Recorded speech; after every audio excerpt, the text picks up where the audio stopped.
Good day, engineers. So in this lecture video, we are going to discuss Chapter 6, which is the stress on thin-walled pressure vessel. So I believe lahat kayo ay very familiar na dito since lahat kayo ay tinitake na ang mechanics of deformable bodies or the strength of materials na subject. So in this chapter, we are going to discuss the tangential stress, longitudinal stress, and spherical shell, as well as the hoops and the wall that carries the stress in pipes and cylindrical tanks. So, start na tayo sa 6.1, which is the tangential stress or the circumferential stress. So, basahin ko muna. The circumferential stress, also known as tangential stress, in a tank or pipe can be determined by applying the concept of fluid pressure against curved surfaces. So, ano na ba yung concept natin sa curved surface? So, di ba kapag meron tayong curved surface, we are going to project yung kanyang tinatawag na vertical projection. Kunwari, ito yung gate natin. So, meron tayong curve na gate. Kapag kinukuha natin yung pressure natin dyan, is nag-draw tayo ng kanyang vertical projection. Tama? So, dito, same din yung concept. I-apply din natin yon. So, the wall of the tank or pipe carrying fluid under pressure is subjected to tensile forces across its longitudinal and transverse sections. So, check nyo muna itong, wait, ba't ko binura?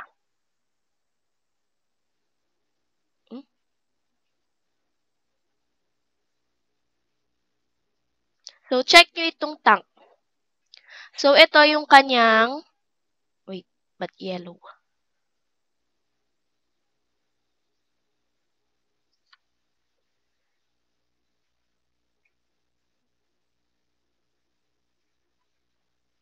So, itong part na to is the cross-sectional area.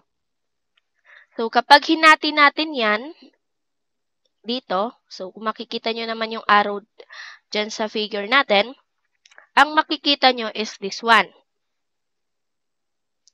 Then, sabi kanina, i-apply daw natin yung concept. Wait, di ko kasi alam kung anong color. I-apply daw natin yung concept ng fluid pressure against curved surface dito. So, ito, kung mapapansin nyo, yung kanyang curve, ano bang kulay ang maganda? So, itong curve na to, kapag pre-project natin yan, or ang kanyang vertical projection is this one, yung shaded part. Yung orange na shaded part. So, sana na-gets nyo yun. Then,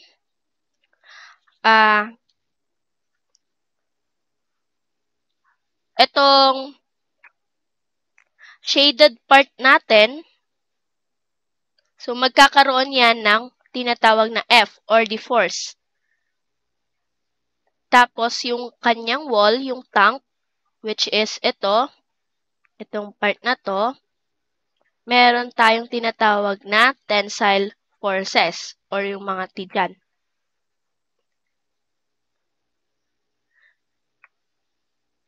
So, bakit pala tensile force ito? Itong nasa taas. So, tinawag yan na tensile force because of yung tinatawag na bursting pressure. So, tawag dito. So, ito yung ating tank. So, yung kanyang pressure sa loob is parang palabas, parang sasabog na. So, kapag ganyan, ang nangyayari, itong material natin ng tank is nabibinat. So, kapag nabinat yan, magkakaroon siya ng tinatawag na tensile force. So, sana na-gets nyo. So, sa formula ng tangential stress, alam nyo kung saan nagaling yon, pero ipakita na lang natin. So, consider the tank shown being subjected to an internal pressure P. The length of the tank is L, perpendicular to the drawing, and the wall thickness is T. Isolating the right half of the tank, so makukuha natin yung formula na sigma T, or the tangential stress or circumferential stress, is equals to PD over 2T. So, dito, start tayo sa ating force F. So, sa force F, may formula kasi tayo na pressure is equals to force over area. Then, kunin natin si F. So, magiging P times area or pressure times area. So, P, and itong area na to, ang area na yan, ang tinutukoy niya is yung shaded part. Kasi ito nga si F.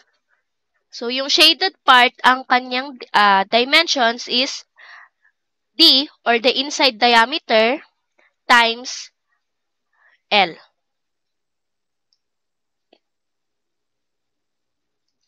So, D times L. So, nakuha na natin yung pressure, force F. Kunin naman natin yung itong tensile force natin. So, same lang din. Pressure is equals tensile force over area. Then, tensile force is equals to pressure times area. Yung pressure natin dito, times, ang area natin is the length times the thickness ng ating tank. So, ito yon. Nakikita nyo ba itong sinishadan ko? So, yung maliit na rectangle dyan, yan yung ating area. So, thickness times the length. So, itong pressure natin dito, ito yung ating tangential stress. So, yan yung sigma T natin. So, kapag in-equate nyo,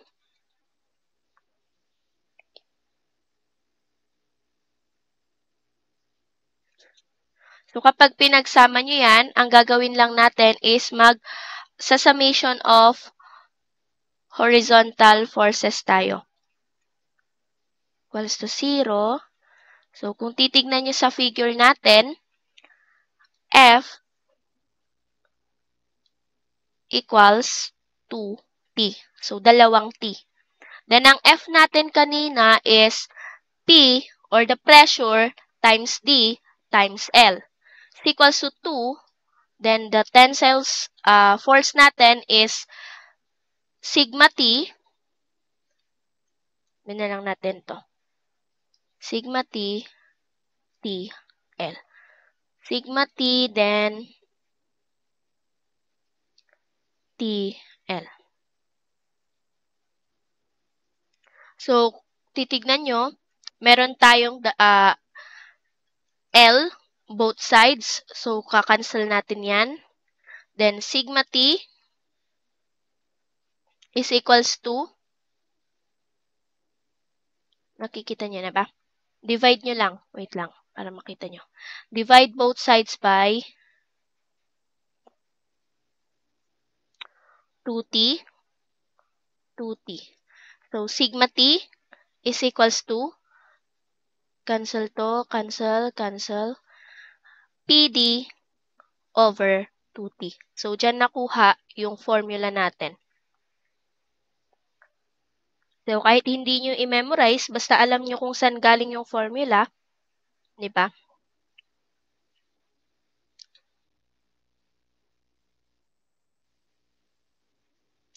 So, okay na tayo sa tangential stress or circumferential stress. Next is punta na tayo sa longitudinal stress or sigma L. At the end of the tank, the total stress PT is equals to sigma L times area ng end. Should be equal to the total fluid force F at that end. Since the wall thickness T is so small compared to the internal diameter D, the area at the end of the wall is close to pi, the inside diameter times the thickness. So, ito, same rin lang, same concept. So, magsasummation of forces tayo, horizontal is equals to 0. So, kung titignan nyo dyan sa figure natin, meron tayong force is equals to PT. So, saan na ba natin nakuha si force? Force is equals to P times A. Then, pressure natin times the area. So, ito yon. Ang area natin ay circle. So, pi over 4 d squared. So, yan yung F natin. Then, yung isa naman, which is the PT. PT is equals to the longitudinal stress times area. So, ang area natin dito, since sabi sa definition, yung wall thickness daw is so small. So, ang gagamitin na lang natin na area of the wall is pi dt. So, sigma L pi dt. So, equate natin siya sa ating formula kanina, which is the F is equals to PT. So, pressure times area ng circle, which is pi over 4d squared, is equals to sigma L is equals to, times pi dt. So, cancel natin si pi, then si isang d. So, cancel. Ang natira dito, sulat ko muna, p d over 4 is equals to sigma L t.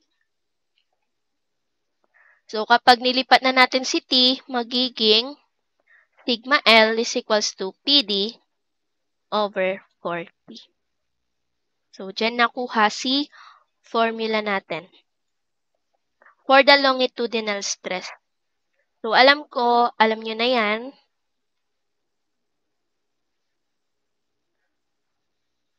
Ano na pala to? Figure 2. So, dito, if there exists an external pressure P sub O and an internal pressure P sub I, the formula may be expressed as the longitudinal stress is equals to Pi minus Po times T over 40. So, parang same lang siya. Kaso, ang nadagdag lang dito is parang sinabi na or natukoy kung sino si external, then ano yung external. Ano yung external, then ano yung internal natin. So, ang gagawin lang natin is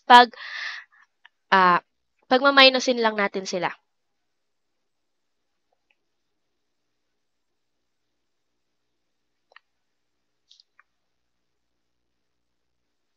So, sabi dito, it can be observed that the tangential stress is twice that of the longitudinal stress.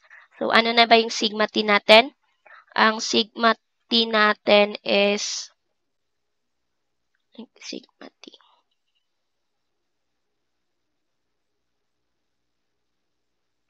Sigma t. PD over 2t is equals to 2 times PD over 40. So, kapag kinancel natin to, magiging 1 half. So, 1 half or PD over 2t.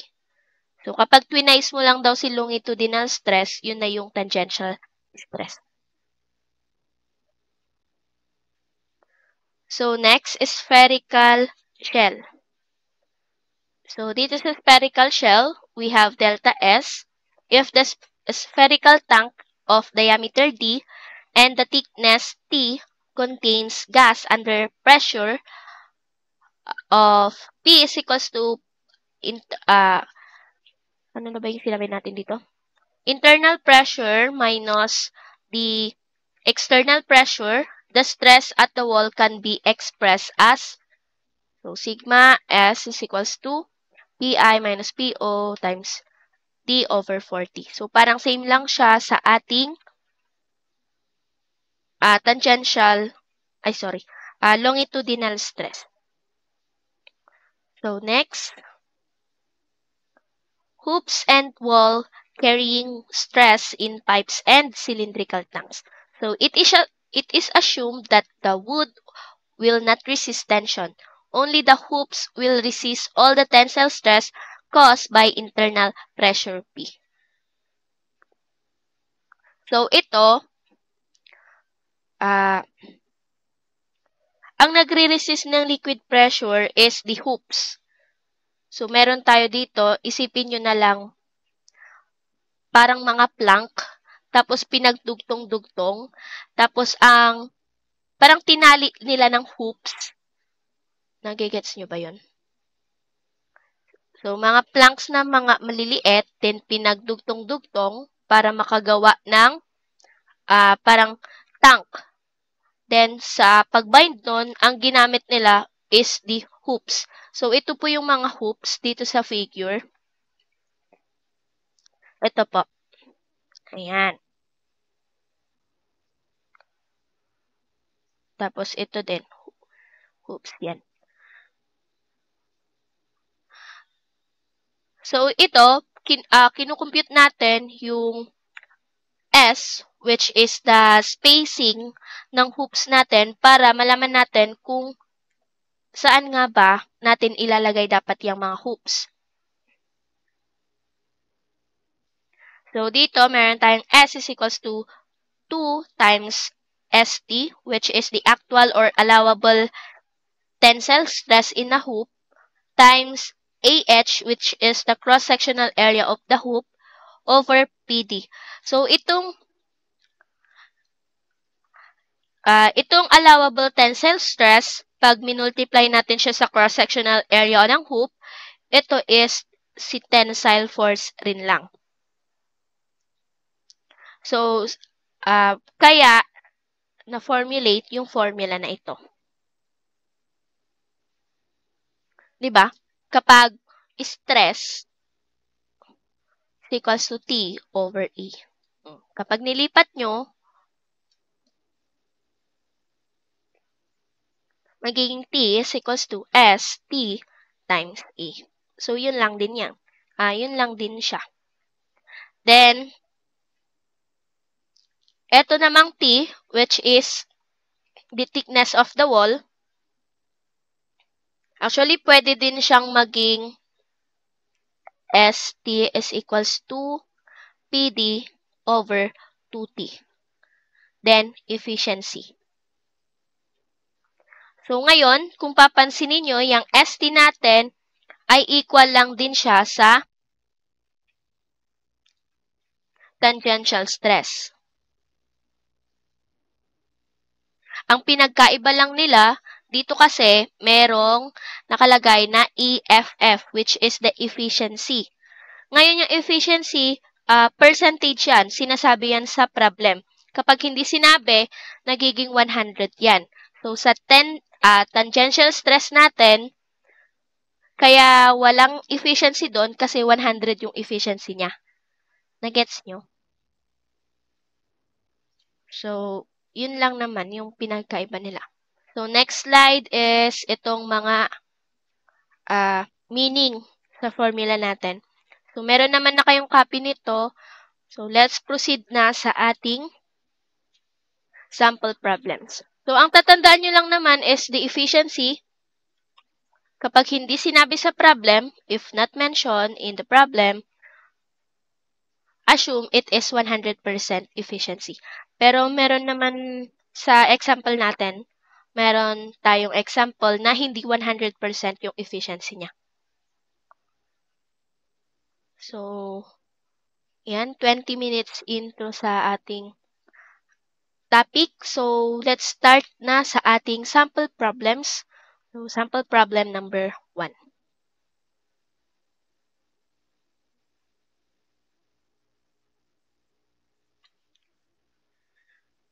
1.5 meter diameter pipe, 6 millimeters thick, is full of oil.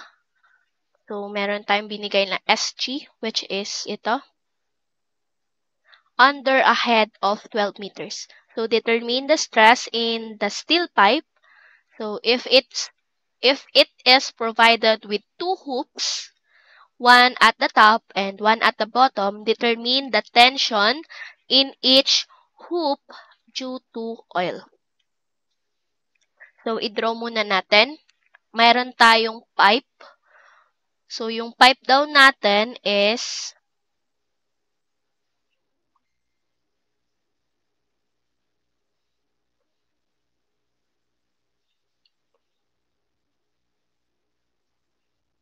so, ganyan. Then, ang diameter niya is 1.5 meters. Then, ang thickness niya is 6 mm. 6 mm. Then, sabi niya, puno daw siya ng oil. So, oil, then 0.85. Under the head of 12 meters. So, yung head na tinutukoy is the height.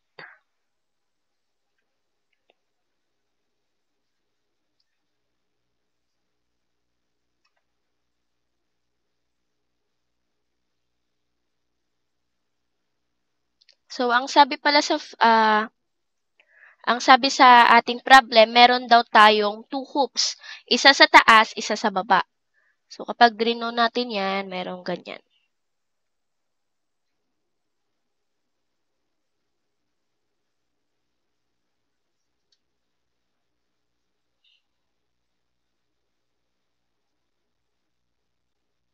Siguro binabash nyo yung drawing ko dito.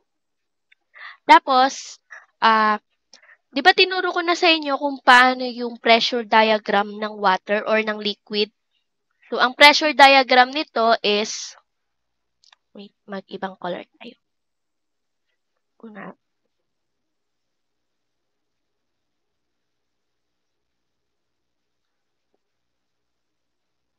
Bunin ko muna ng figure itong ano.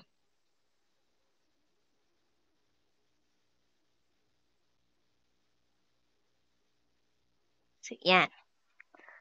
So, yung pressure diagram ng ating liquid, which is the oil, is triangular. So, ang itsura niya, ganito.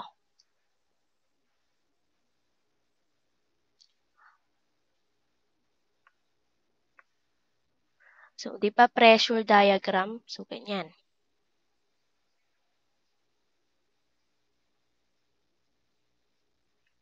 Tapos, sa triangular loading, meron tayong resultant. So, dito, yung resultant natin dito is si F. Naalala nyo pa ba ang statics ninyo? So, yan.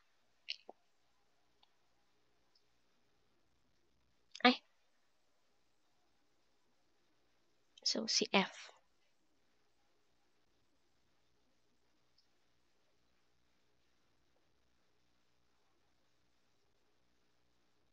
So, paano naging ganyan?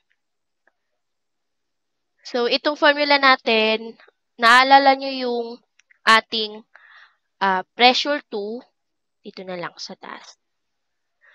Pressure 2 or pressure sa bottom is equals to pressure 1 plus summation ng gamma H. Since isa lang ang liquid natin dito, and assume natin na open to, so ang pressure 1 natin, 0. So makikita nyo naman sa figure natin, di ba? 0 yan. Then, pressure 2, so meron. Assume natin na pressure at the bottom yan. So matitira dito, P2 is equals to summation ng gamma H. Since iisa nga lang yung ating liquid, so ang pressure dito sa baba is P is equals to gamma H.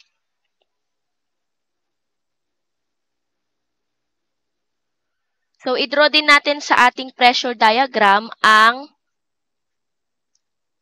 wait lang, napapangitan kasi ako dito sa arrow ko na, arrow ng F. So, meron din tayong force na manggagaling sa ating hoops. So, i-drawing ko muna yung ating, hala, puro drawing naman to. Imagine nyo, binutchak.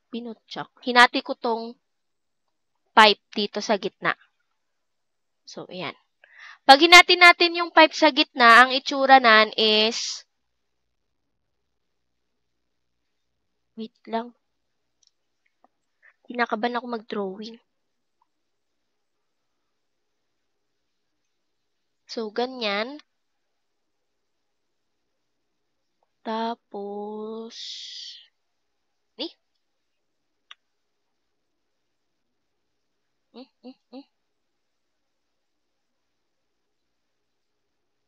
Tama ba?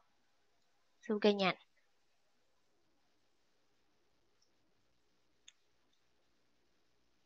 Kita nyo ba, guys? Tapos, may mag-a-act dito. Since, di ba, makapal tong ating, kunwari, ito yung thickness ng tank natin. Yan. Tapos, ito din may thickness. So, kapag hinati natin yan, meron tayo ditong dalawang. So, ito, wait, hindi kita. White na lang. This one is the tension sa top band or top hoop. Then, ito din, meron din tayong tensile force sa top. Then, dito sa baba, meron din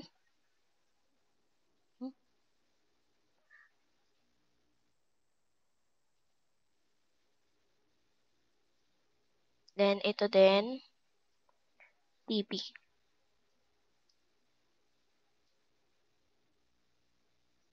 Tapos, diba, so, ito yung kunwari diameter natin. Yan. Tapos, dyan sa may rectangular dyan, andito si ating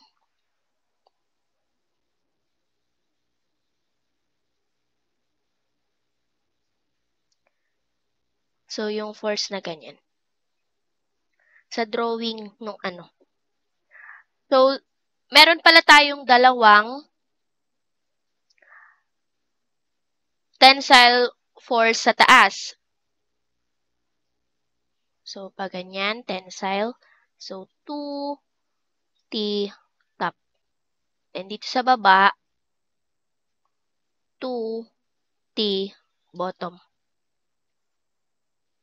Then, itong green pala natin, yan si ating F. So, kumpleto na yung drawing natin. Ang tanong is, gusto kong ilipat yung drawing sa kabila. Wait lang, guys. So, ito, inilipat ko na, guys. So, ang tanong pala is, determine the stress in the steel pipe.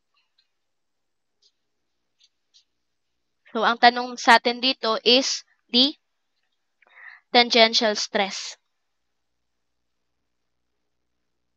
So, ang formula ng tangential stress natin, which is letter A, is sigma T is equals to S T is equals to PD over 2T. So, ngayon, sa figure kasi natin, paano kapag hindi na siya triangular? For example, ang dami na nating pressure. So, itong P natin dito sa formula, ang gagamitin natin dyan is the pressure na critical. So, kung titingnan nyo sa pressure diagram natin, ito ang pressure diagram.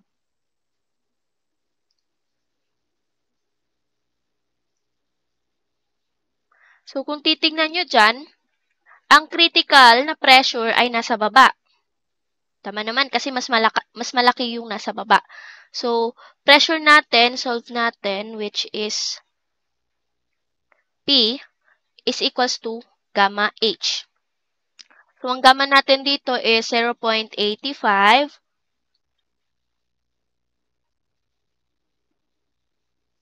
times 9.81. Then, ang height natin is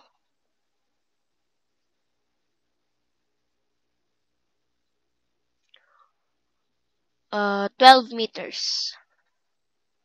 So, pressure is equals to 100.062 kilopascal. So, meron na tayong pressure. So, ito pwedeng gawing gamma H times T over 2T. Pero, sinolve na kasi natin tong gamma H, which is yung pressure. Kaya ito na lang. So, sigma T is equals to 100.062 times the diameter, 1.5 meters, over 2 times thickness, 6. Pero naka-millimeter siya, so divide na lang natin ng 1,000 para maging meters.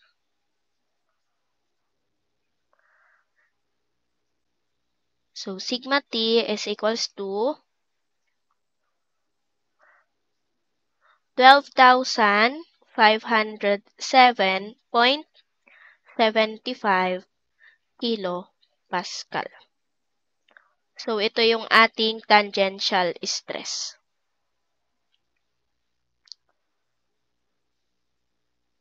Okay, so pinapakuha sa atin is the tension in each hoop.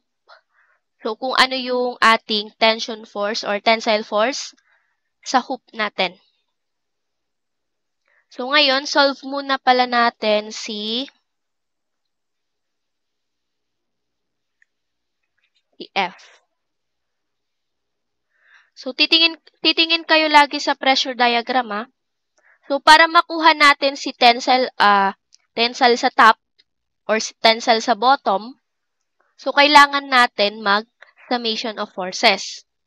Para ano? Pag nag-summation tayo dito sa baba, mawawala si TB. So, madali na lang natin siyang masolve. Pero wala pa tayong value ng F, then yung distance natin.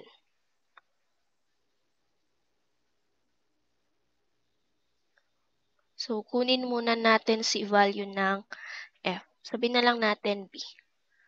So, F is equals to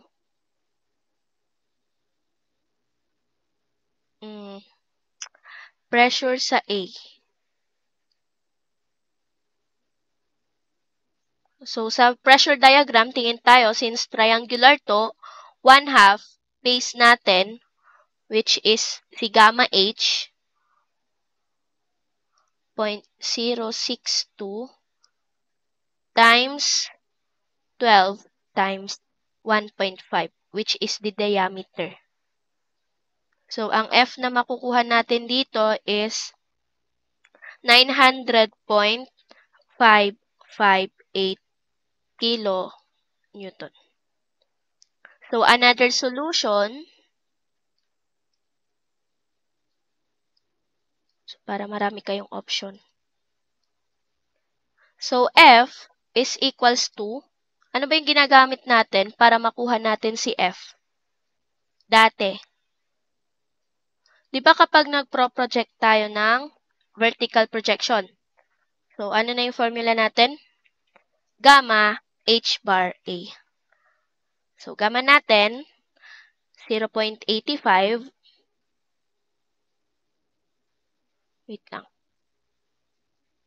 0.85 times 9.81 times 12 over 2 times area na 1.5 times 12. Tama ba ito? Wait lang.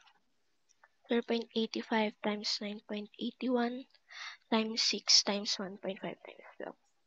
Tama. 900.558 kilonewton.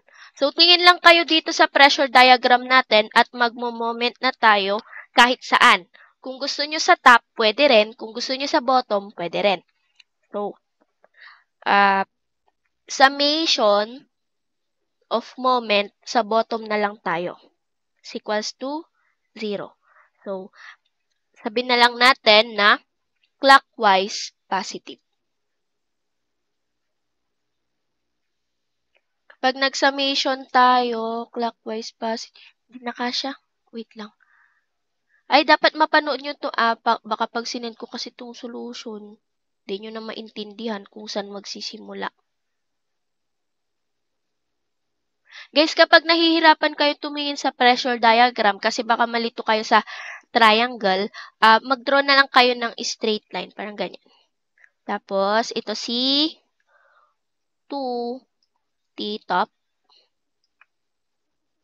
Then, si 2T bottom. Tapos, ito si ating force F. Itong F natin, di ba yung resultant ng ating pressure diagram? So, ang distance niyan, papunta dito, ano na ulit? Since sa centroid siya ng triangle nag-a-act, so ito ay h over 3. So, dito naman is 2h over 3. Okay, so, ito, drawing din natin dito, ito, h over 3, then ito is 2h over 3. Tapos, ito yung task pala natin is 12 meters. So, parang ganyan. So, magmo-moment tayo, summation of moment sa bottom is equals to 0, then assume natin na clockwise positive. Meron tayo dito, F times,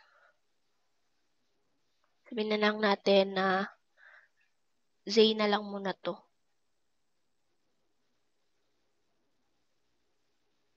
Ito na lang, gawin ko Z. Z minus 2 T top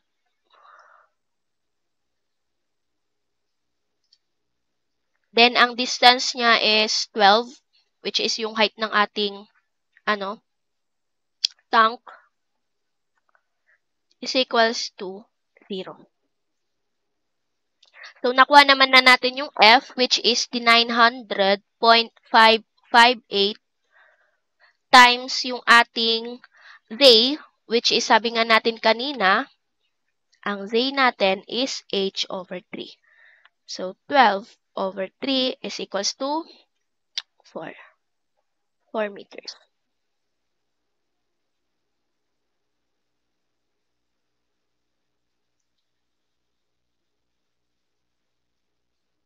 equals to, lipat na lang natin para maging equal na. 2t top times 12. Tapos, ang gagawin natin dito, para hindi na kayo mag-shape solve, divide both sides by 2 times 12. So, cancel, matitira,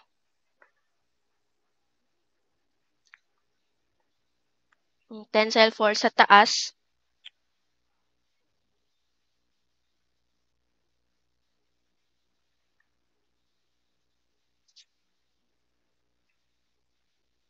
is equals to, so kapag kinalco nyo, dapat 150.093 kilo Newton. So, ito na yung ating, anong tanong? Tension or the tensile stress sa top. Ngayon, kunin naman natin yung tensile force natin sa bottom. So, anong gagawin natin? Sabihin natin letter C. Since since horizontal forces lahat ng ating forces, so pwede na lang tayo mag-summation of horizontal forces. Is equals to 0, assume natin na to the right positive. So, to the right positive, F minus 2t top minus 2t bottom equals to 0. So, meron naman na tayo dito 900.558 or ayusin muna natin yung formula natin para hindi pa ulit-ulit. Since ang kinukuha na lang natin is si t bottom, i-isolate natin siya. So, magiging 2t bottom is equals to F minus 2t top. Then, divide both sides by 2. So, t bottom is equals to, ang F natin is 900.5.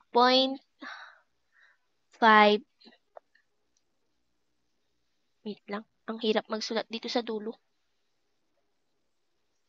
558 minus 2 na nakuha natin, 150.093 over 2. So, ang makukuha nyo dapat dyan is 300.186 kilo Newton. So, anong napansin nyo sa relationship ni T-top at saka si T-bottom? So, para lang siyang, nagtatanong ako, hindi naman pala live 2. Para lang siyang times 2. Which is, nabanggit naman kanina, kasi dito, sabi niya, di ba? H over 3 lang. Then, ito, merong times 2. Yung 2H over 3. Sa ano lang yan, sa triangular. Pero kasi kapag yung sa kapag nasa gitna, pag hindi liquid, lahat naman kasi dito liquid, kaya triangular yung ating pressure diagram. Pero kapag hindi, rectangular, syempre, maghahati lang sila. So, parang same lang yung kanyang pressure. Sa ata,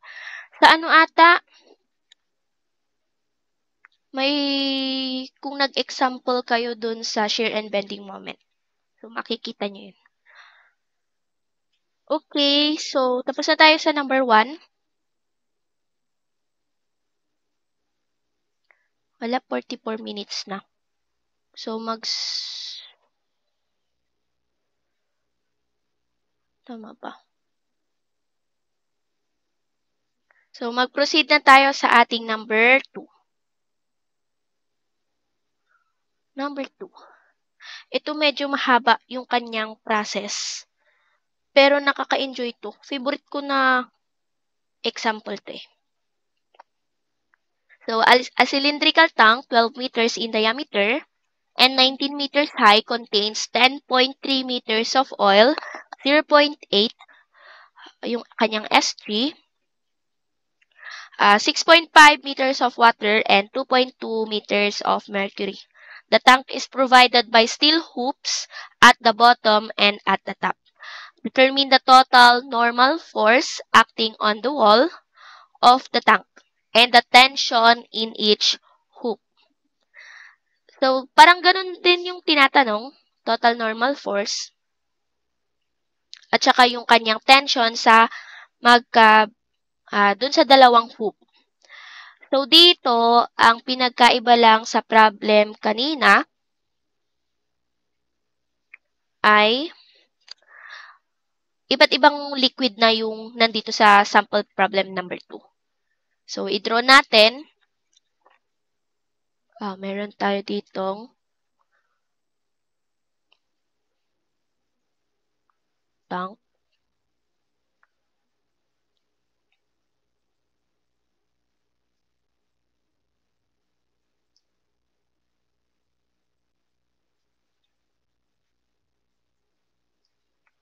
Tama ba to? So, paano na naman kayo mag-arrange ng ating liquid? So, nakadepende po siya kung sino yung pinaka-less yung pagka-dense niya, less denser, or dun sa SG. Naalala ko yung quiz nyo, nasa ibabaw si Mercury, ganon. So, arrange nyo muna, ano yung pinakamagaan? Si oil. So, pinakamagaan, nasa taas. Pinakamabigat, nasa baba. So, yung sa water, 1 siya. Sa mercury, 13.6. So, i-draw ko muna.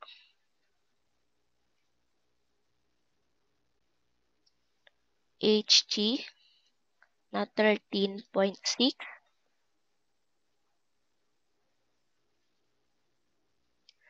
Tapos, H2O. H2O na 1. Tapos, oil na 0.8. So, ang height daw ng ating container ay, or tank pala, 19 meters. I-check nyo nga kung 19 meters yung binigay na dimension.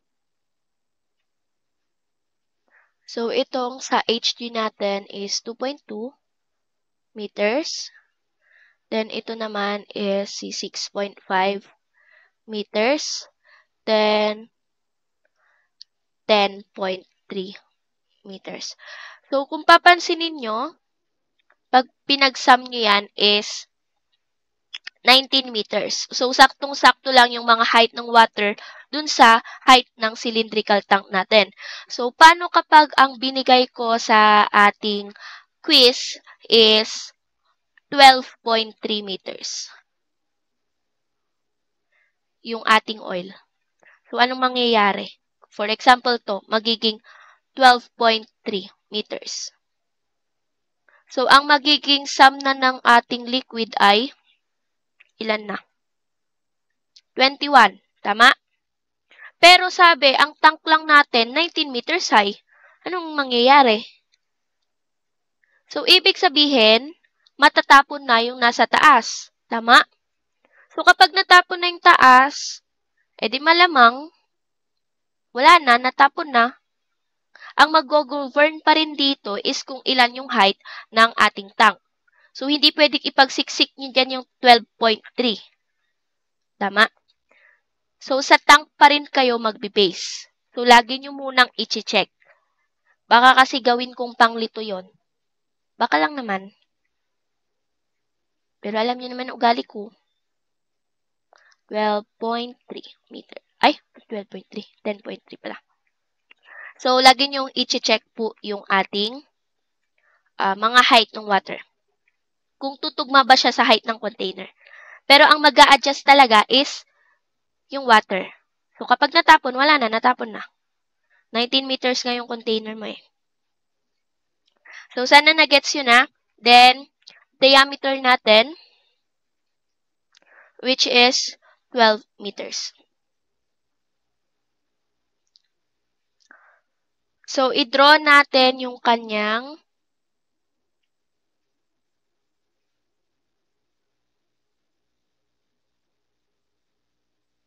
Medyo nakakalito to guys kung hindi nyo mamamaster kapag magkakaibang liquid. Pero na-enjoy ko siya actually. Sana ma-enjoy nyo rin. So, i-draw ko yung kanyang pressure diagram.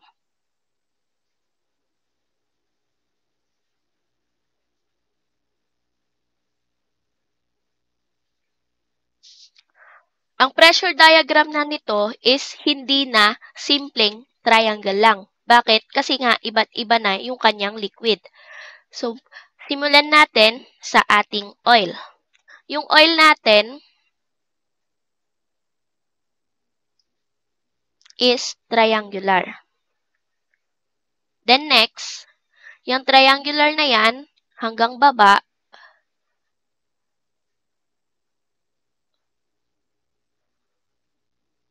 for example, ito si P sub O, pressure ng oil, pressure ng oil, pressure ng oil din dyan. Next is H2O. So, maiiba na. Triangular pa rin siya, pero may kasama na siyang oil. So, dito, si P, water. PW na lang. Gets nyo? So, kapag bumaba yan, dito, sa baba, P water din yan. Next, si ating Hg or the mercury. Hindi lang natin ganyan para hindi halatang triangle. Ganyan. So, yan si ating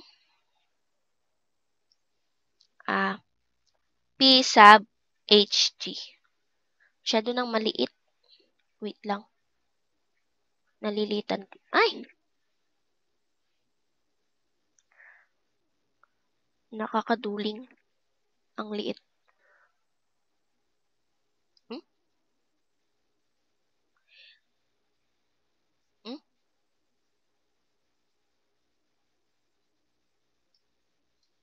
Ganyan. Basta hindi yan hindi yan diretsyong naka-islan. So, ganyan yan. Then, kung papansinin nyo, magkakaiba na yung ating shapes. So, kunin muna natin yung ating pressure ng oil. Ang pressure ng oil natin, P is equals to gamma H. Pressure sa oil is 0.8 times 9.81 times 10.3 equals, so pressure sa water is equals to 1 times 9.81, then ang height niya ay 6.5. Next, si Hg or mercury is 13.6 times 9.81 times 2.2. So, ang sagot dito is 80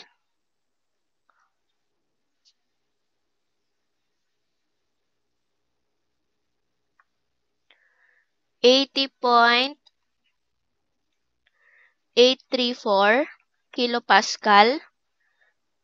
Then, ano na yun? 63.765 kilopascal. Then, 293.515 kilopascal.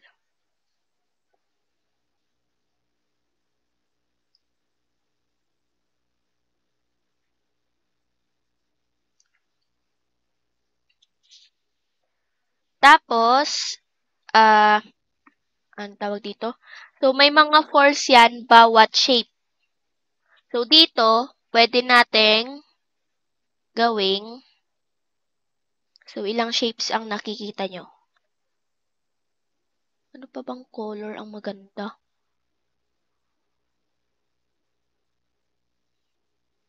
Light blue. So, ito, meron tayo dito. Ito, si force 1. Then ito si force 2. Then ito si force 3. Tapos ito, rectangle na, so sa gitna, which is ito, si force 4. Tapos ito, pwede nating pagsamahin si PW then si PO. Tama? Pwede naman siya ihiwalay, pero since rectangle naman na yan na buo, pagbuuin na lang natin. So, magkasama na yan. Sabihin na lang natin na force 5. So, magkasama na yan And kunin na natin yung kanilang force or value ng force. Wait lang. Lilipat na ako.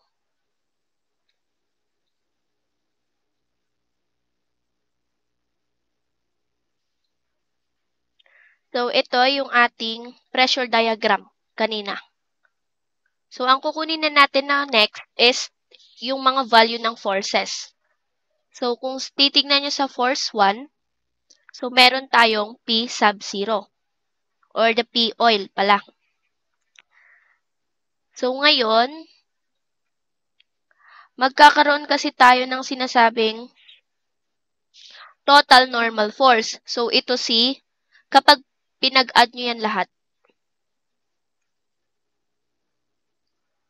So, ito si F, T, or F total. Then, yung F total natin,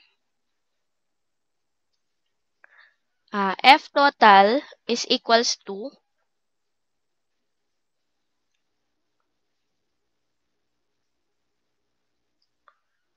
F total is equals to summation ng mga forces, which is dito sa figure natin, meron tayong 5, which is F1 plus F2 plus F3 plus F4 plus F5.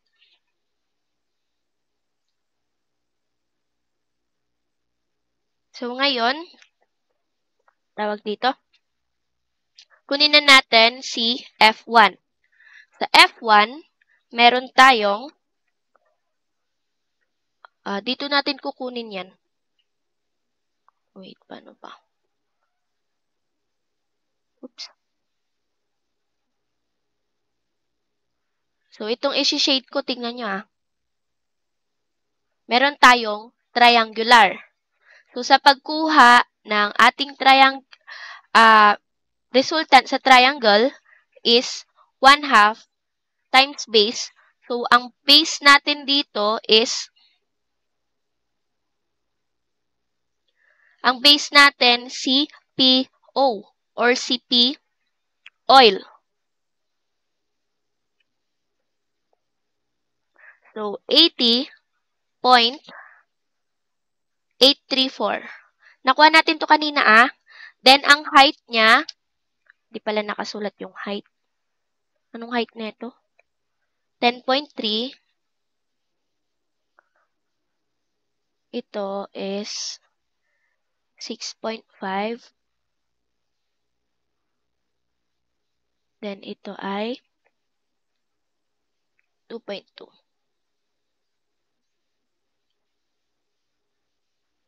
So, height na 10.3 meters.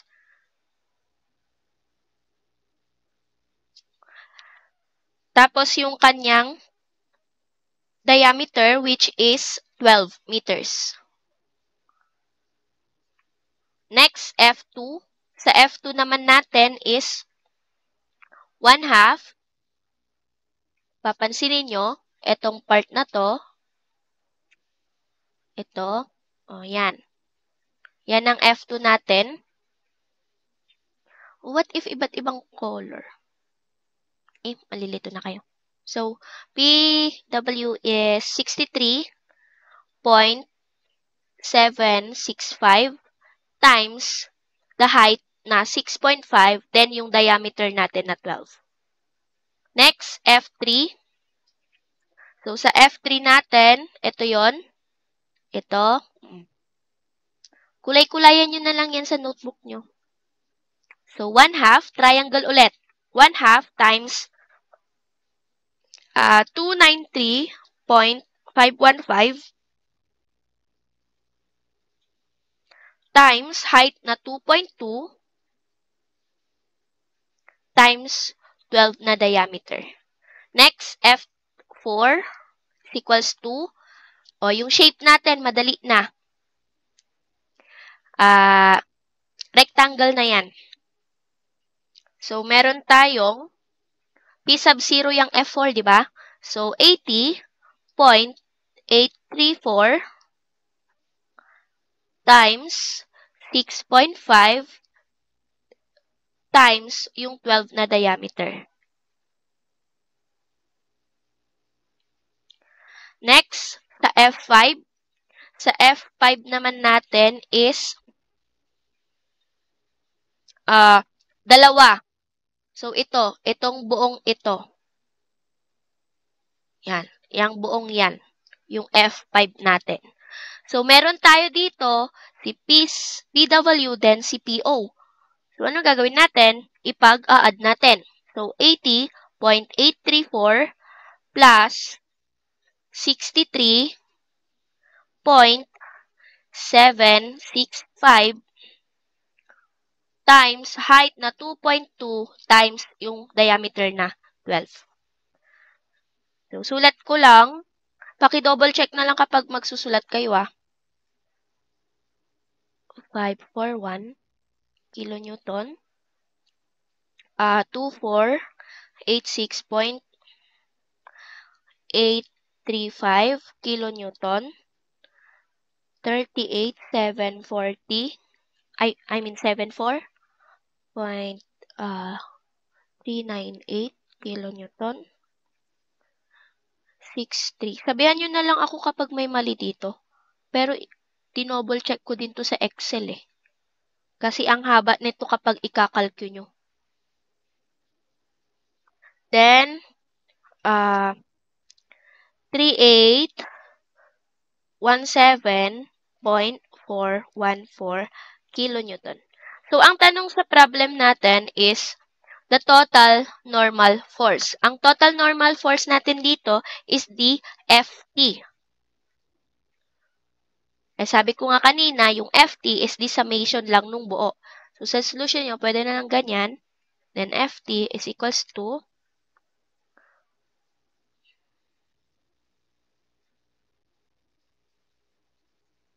so, pag inat nyo yan, dapat 21,479.24 kilonewton. So, ito yung ating answer for letter A. A sa number 2. Wala naman palang A, pero yan yung unang hinahanap. Then, ang tanong is yung kanyang tension sa each hoop. So, meron tayo dito.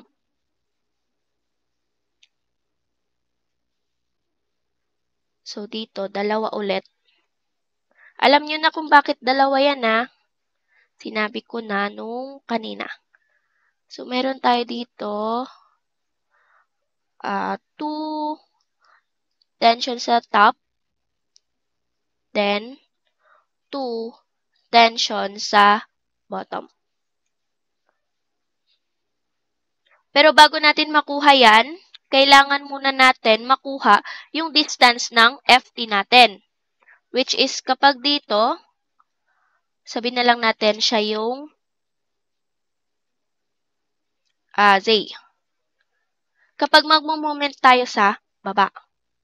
Pero kung gusto nyo mag-moment sa taas, so let's try. Kunwari ito si Y bar. So from the top, ganon. So, gagamit tayo dito ng Barignon's theorem para makuha natin yung ating Y bar. So, paano na ba yun? Meron tayo dito, F total times Y bar is equals to summation of Barignon's theorem to Fy. So, kahit Kahit hindi Y bar yan, baka malito kayo eh. Baka sabihin nyo, H bar yung ginagamit ni ma'am dati. Kahit hindi Y bar yan. Pero sa Barignon's theorem kasi ganyan eh. So, ito, pwede natin yan i-write as Ft y bar is equals to, so meron tayo ditong 5. So, F1, Y1 plus F2, Y2 plus F3, Y3 plus F4, Y4.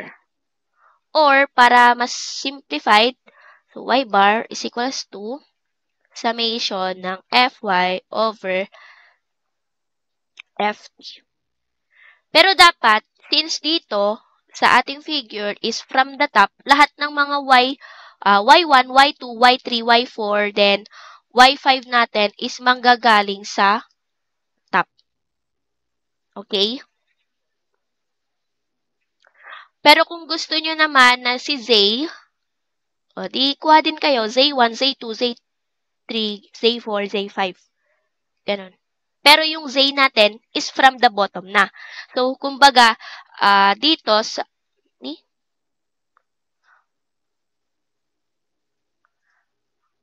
dito sa figure natin, sulat ko na nga, ito, si F1, yan yung Y1.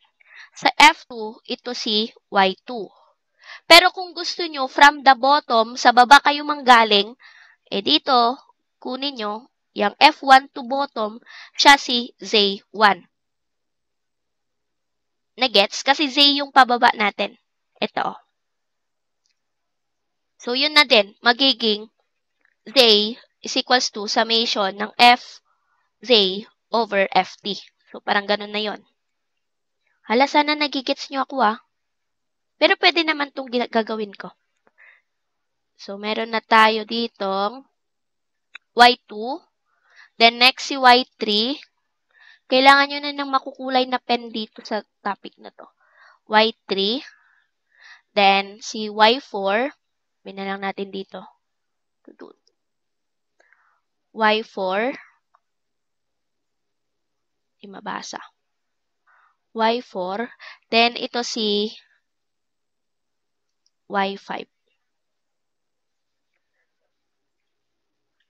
Okay, so, Y1 natin is equals to, kung titingnan nyo, dito tayo manggagaling sa triangle na to. And diba sabi ko kapag isang tusok is 2/3. So, 2/3 ng 10.3. So, equals to 103 over 15. So, dito, gamitin nyo yung buong fraction. Kasi, para magkakaparehas na lang tayo ng solution. So, gamitin nyo na lang yung buong fraction. So, next, Y2. So, kung titignan nyo si Y2, yung nadaanan niya, meron tayong 10.3 plus 2/3 ng 6.5. So, 10.3 plus 2/3 ng 6.5, which is 439 over 30. Next, Y3. Y3 natin is 10.3 plus 6.5 plus 2/3 ng 2.2.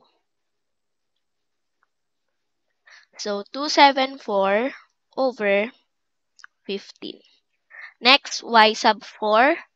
Y sub 4 natin, 10.3. Tapos, since rectangle naman to, kalahati na lang nung 6.5.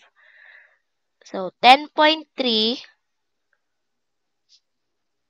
plus, ay, may mali ata ako. Wait lang.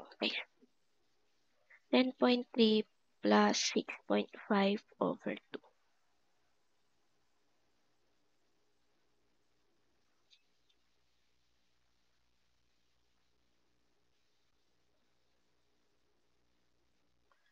Uh, 6.5 over 2. Mali nga. Ulit. 10.3 plus 6.2 over 67. Ay, ba't 6.2?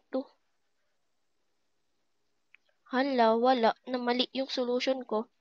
So, 271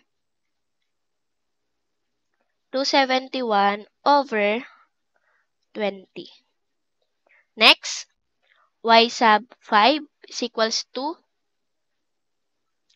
10.3 plus 6.5 plus 2.2 over 2 is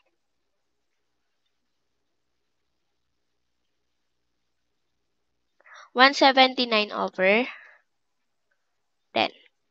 So, anong gagawin na natin dito? Isalpak nyo na yung nakuha nyo dito sa ating formula na to. Or, para mas madali, at hindi nyo na isi-shift solve, ang gagamitin nyo na lang is ito. Para makuha natin si y bar. Okay, so, hindi ko na ipapakita. Dapat ang makuha nyong y bar dito ay, wait lang.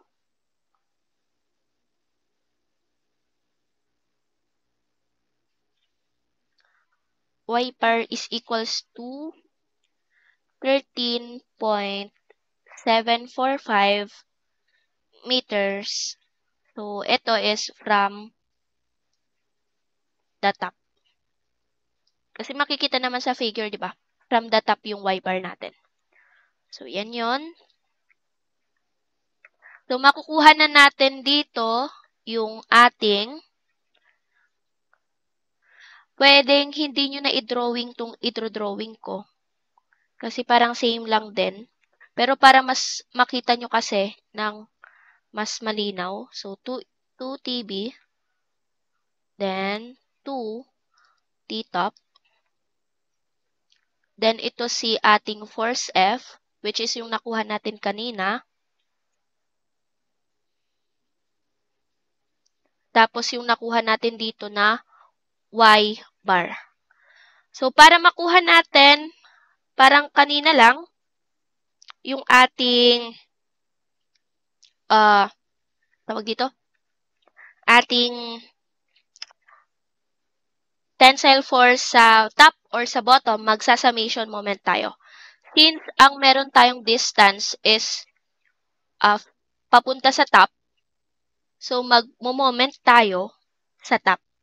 Summation of moment, top, is equals to 0.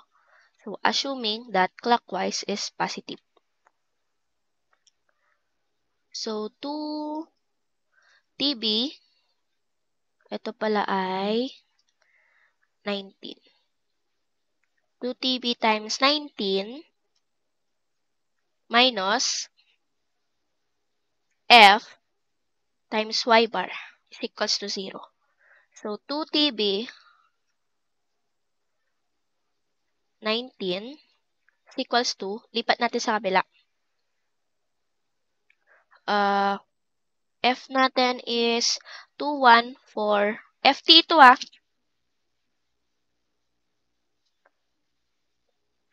FT.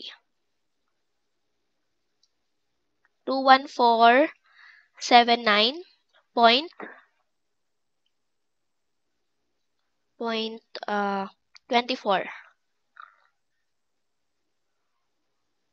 Then, ang Y bar natin kanina is 13.745. So, divide natin both sides by 2 times 19 para makancel to.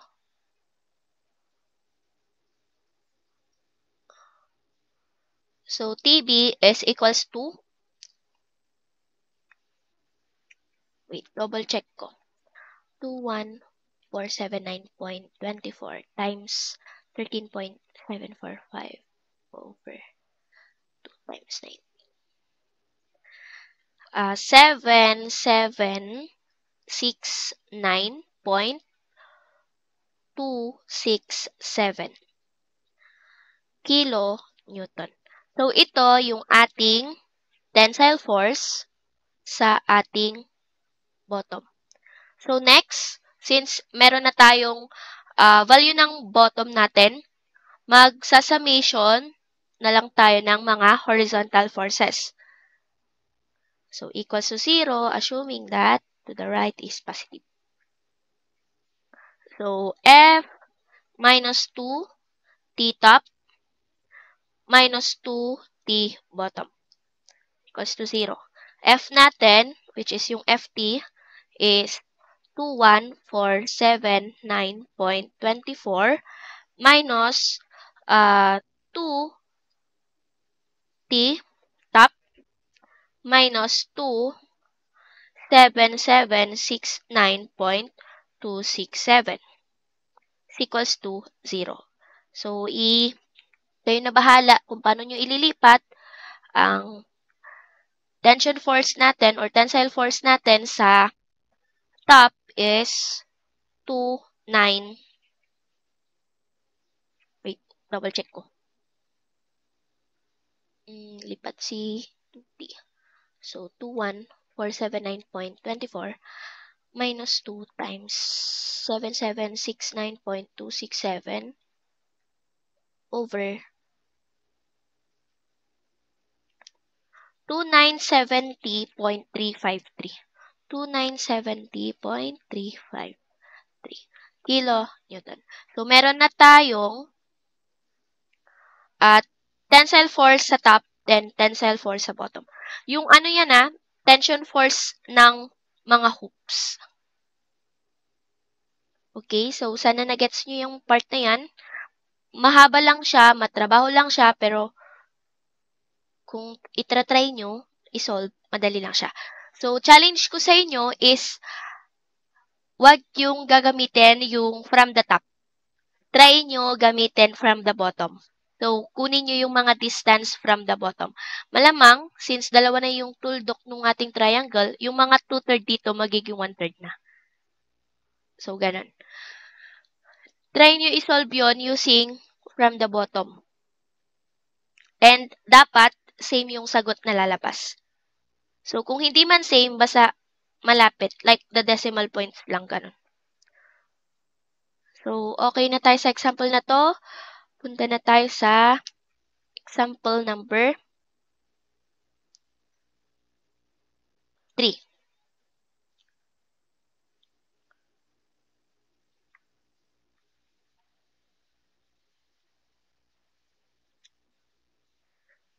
So, a vertical cylindrical tank, 6 meters in diameter, is filled with 7 meters of liquid.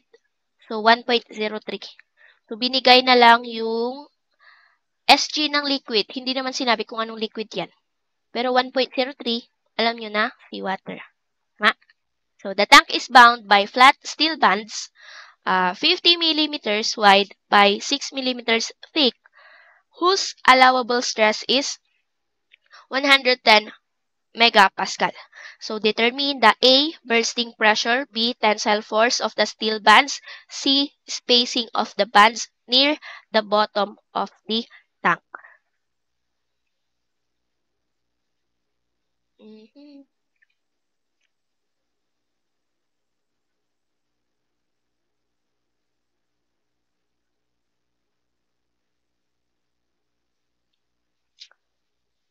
Okay, so, paano natin to sisimulan?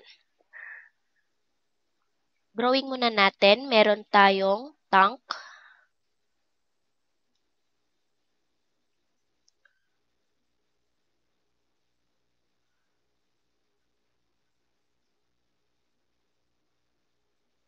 Tapos yung tank natin, 7 meters yung height.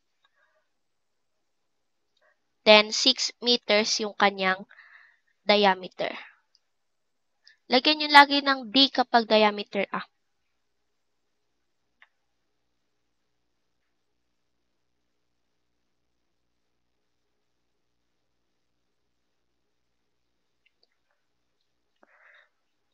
Then, yung itsura nan, may mga steel bands daw dyan. So, di naman sinabi kung ilan. Sinabi pa. Hindi. Basta may mga steel bands dyan. Tapos, ang tinatanong is yung bursting pressure. So, ang ating pressure diagram nito, since isang liquid lang, triangular lang siya.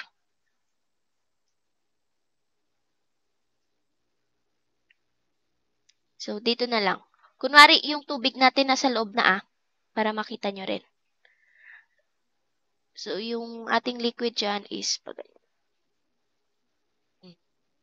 pressure diagram yan Tapos, bursting pressure.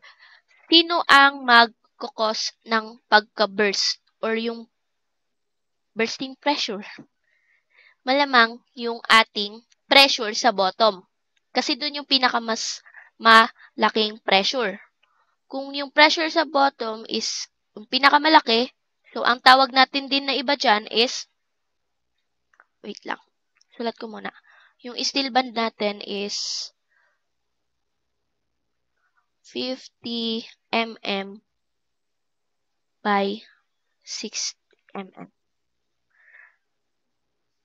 Pagkasya ko na dito yung solution. So, yung letter A natin is the bursting pressure or P, burst.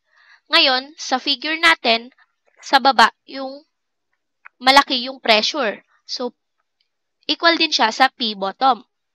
Then, sa P bottom, yun yung pinaka-maximum or yung pinakamalaking pressure. So, pwede din tawagin natin P max. So, ano ba ang formula ng P or the pressure? Gamma H. So, gamma natin is 1.03 times 9.81. Then, ang height ng tank natin is 7 meters. 7 meters. So, pressure sa bottom or the bursting pressure is 70.730 kPa. So, yan yung sagot natin for number 3. 3A pala. Okay, so next is the B. B is tinatanong yung tensile force. So, kapag sinabing tensile force, ito yung ating T. Ngayon, gagamit tayo ng formula ng stress, which is stress is equals to force over area. May binigay sa atin na allowable stress, which is, so, ST. Ano ba yung nasa for ano nyo? Tama, ST. ST yung nasa formula natin. ST is equals to 2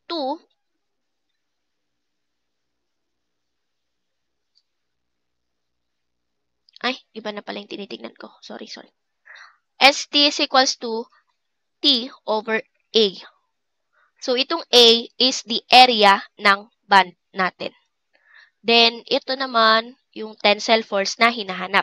Pero sa given, binigay yung ating allowable stress, which is the 110 MPa.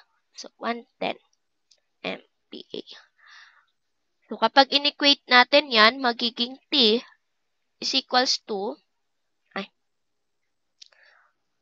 ST or the allowable stress times the area ng band. So, ST natin, 110 MPa times area ng band is 50 times 6. So, itong MPa natin, ano na ba yung MPa? MPa is Newton. Ay, hindi pala kita pag red. MPa ay Newton over millimeter squared. Tapos ito, since area yan, millimeter squared. Then makakancel. Ang matitira na sa atin is Newton. So, T is equals to 33,000 Newton. Since wala namang sinabi kung anong tawag dito, anong unit, pwede na yan. Pero kung gusto nyo mas bumaba, i-divide nyo lang ng 1,000 para maging kilo Newton. So, 33 kilonewton. Basta mapakita nyo naman yung unit kung N naman yung sagot ninyo or kung Newton naman yung sagot ninyo. Okay, so next, letter C. So, sa C natin, ang tinatanong is the spacing. Spacing ng mga band para hindi, para hindi mag-burst. So, ST natin is equals to PD over 2T. May sinabi bang, 2T.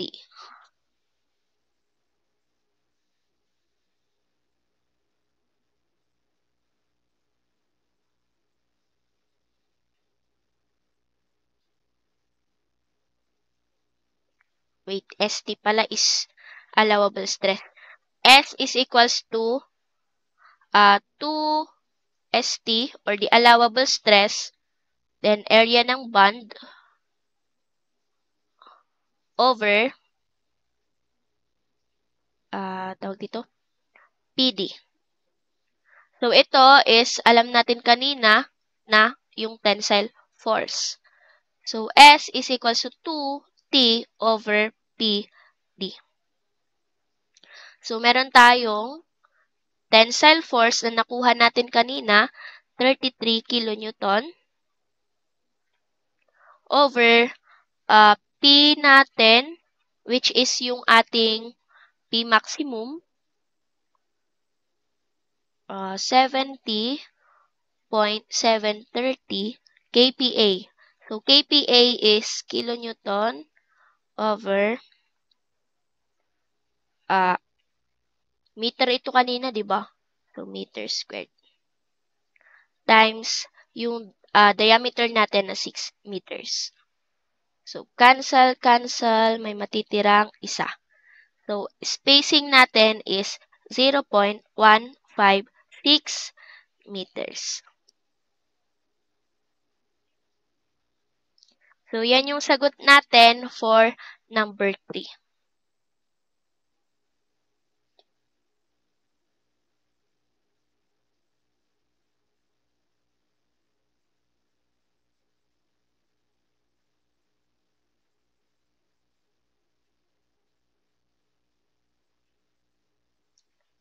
Okay, so next problem na tayo.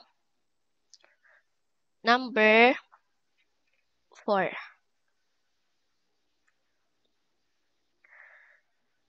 So, sa number 4, 10 millimeters thick steel pipe with inside diameter of 600 millimeters conveys water under a head of 480 meters. So, what is the tensile stress in the pipe in megapascal? So, tinatanong yung ating tensile stress or the tangential stress. So, given si tawag dito, yung thickness ng pipe natin. Then, si 600 millimeters is the diameter and yung head daw ng 480. So, yun yung taas ng ating tubig or nung pipe natin. So, A is equals to tangential stress or the tensile stress is equals to PD over 2T. So, ang P natin dito ay gamma H.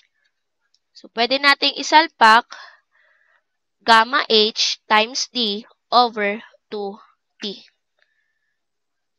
Kunin natin, magiging, walang sinabi kung anong klaseng tubig. So, 1 times 9.81 times 480 meters times itong 600 mm, i-convert na lang natin into meters. So, 0.6 meters. Then, itong 10 mm, convert din natin into meters. So, magiging 0.01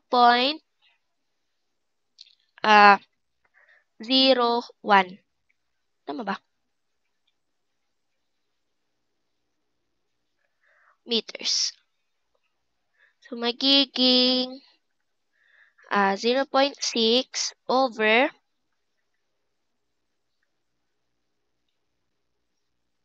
2 times 0.01. So, ang tensile stress natin dito,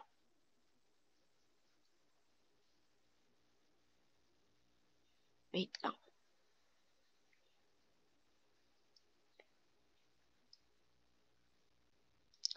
141264 kPa.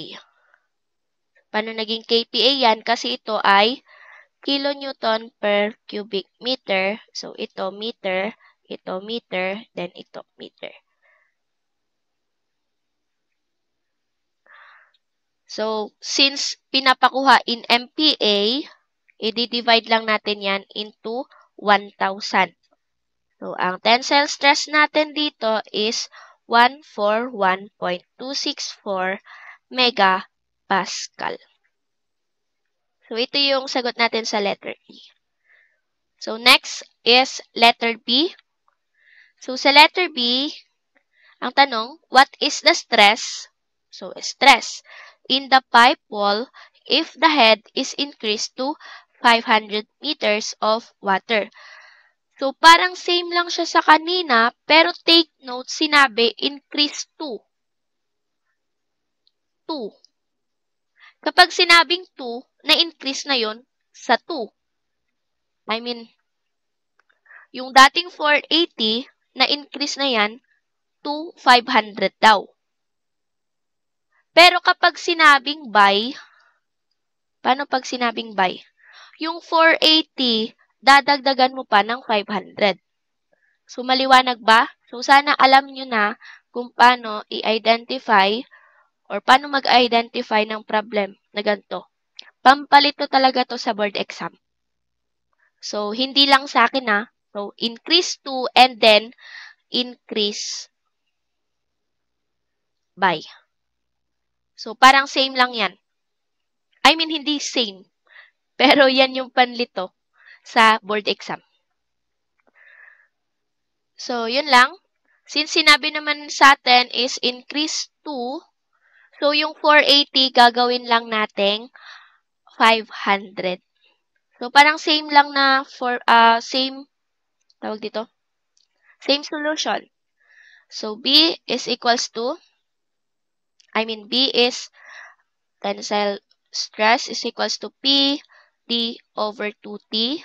Then, yung P natin is gamma HD over 2T. So, 1 times 9.81 times 500 times 0.6 over 2 times 0.01. So, dapat ang sagot nyo dito, wait, double check.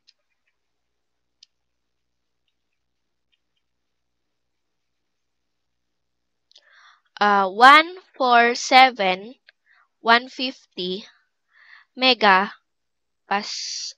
kilopascal. Kilopascal. Then, divide natin sa 1,000 para maging megapascal. So, 147.150 MPa. So, next na tanong is, what is the required thickness? Wait lang, guys.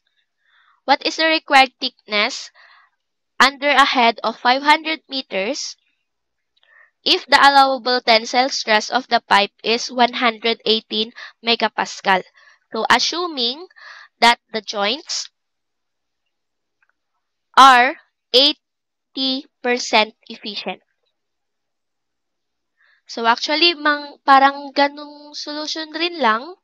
Pero ang kinaibahan sa letter C kasi, meron nang binigay na tensile stress, which is 118 megapascal.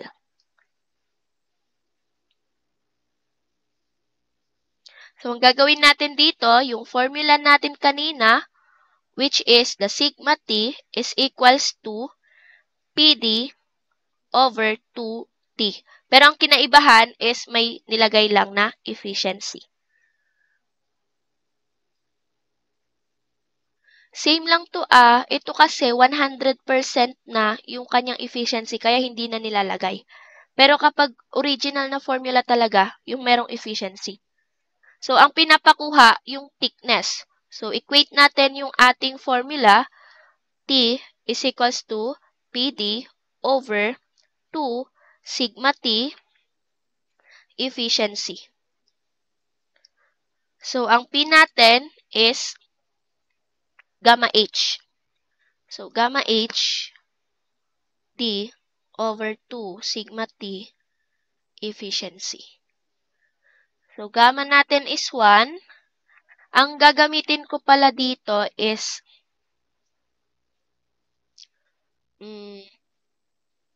tawag dito, yung 9, 8, 10. 9, 8, 10. Naka-Newton times 500 times 0.6 over 2 sigma natin is 118 times 10 raised to 6 times 0.8. So, ito yung ating efficiency na 80% or 0.8. So, T is equals to 0.015588 meters. O, gawin na lang natin mm. So, magiging 15.588 millimeters.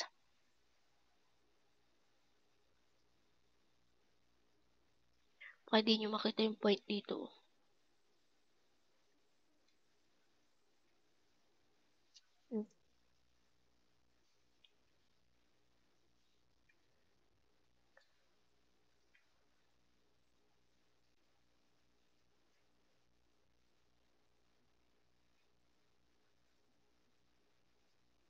Kaya nag 10 raised to 6 dyan kasi naka-millimeters yan.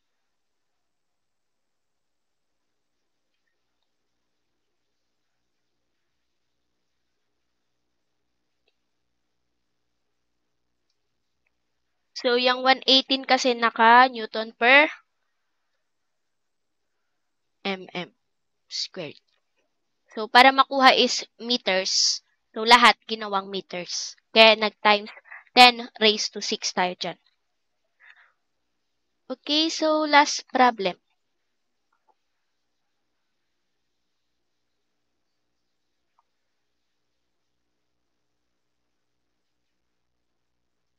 Okay, so a 1.2 meters diameter wood stave pipe carries 76 meters of water. It is provided with 25 millimeters diameter steel hoops with an allowable stress of 104.3 megapascal. So, what is the pressure of water will be resisted by the hoops? What is the actual tensile force in the hoops if they are spaced at 75 millimeters center to center? What spacing of the hoops will be implemented? Okay, last problem. So, kung gusto nyo lang i-drawing, so drawing nyo.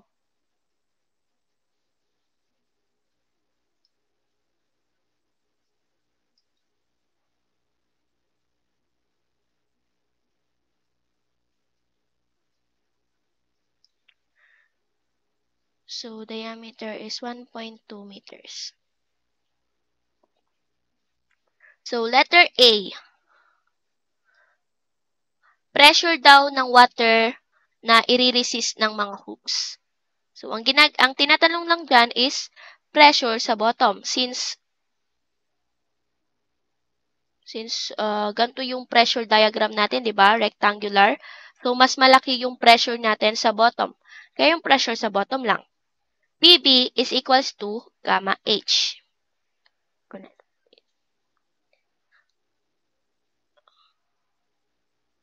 Drawing ko na lang dito sa ating loob ng loob ng ating pipe. So, yan. PB, gamma H.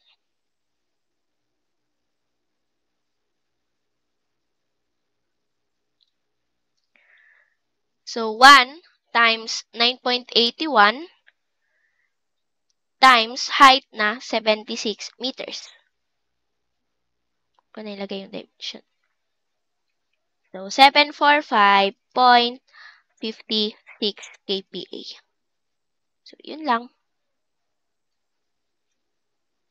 So, letter B, tanong is actual tensile force in the hoops.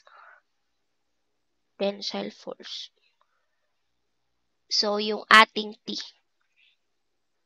So, sa formula natin na S is equals to 2 allowable stress times the area ng bands or HAH na lang. Area ng hoops over P T or 2T over P D. So, may binigay yung spacing ng ating hoops which is 75 mm. So, 75 mm is equals to 2T over ang pressure na i-resist ay 745.56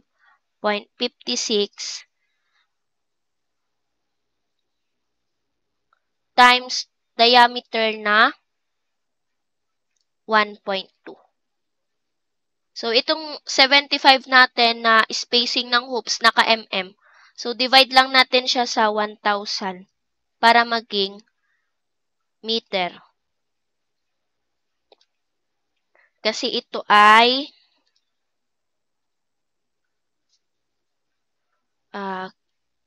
kn over m squared. Then, ito ay m. So, ang matitira ay kilonewton.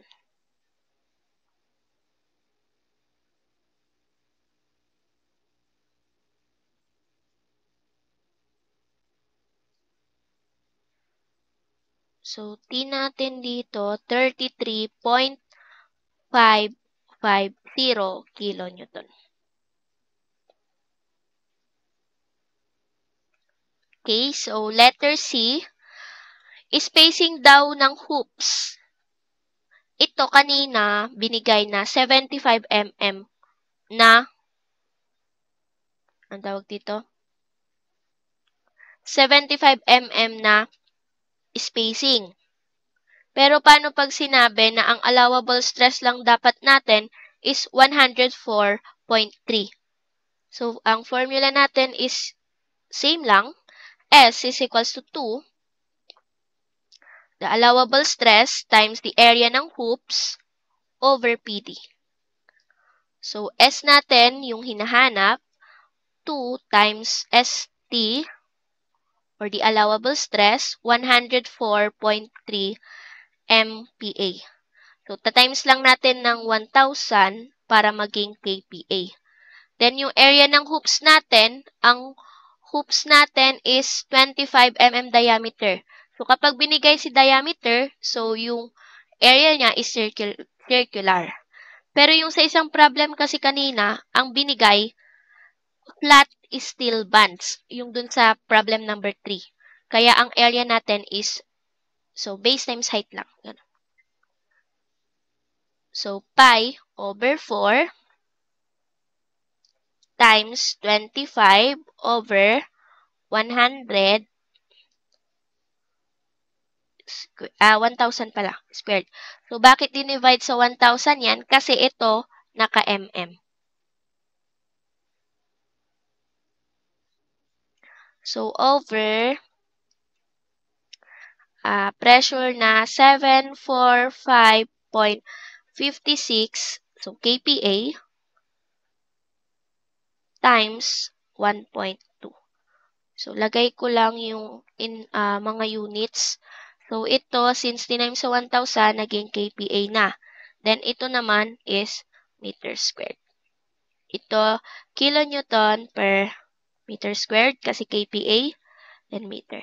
So, pag na-cancel yan, ang matitira lang is isang m. Which is tama naman since spacing yung tinatanong. So, spacing is equals to 0.114 meters. So, yan yung sagot natin sa problem number 5. So, ang matrabaho lang na example talaga is yung problem number 2. Pero, okay naman yung solusyon niya. Hindi naman ganun ka-complicated. Mahaba nga lang siya. So, sana makabawi kayo sa topic na to.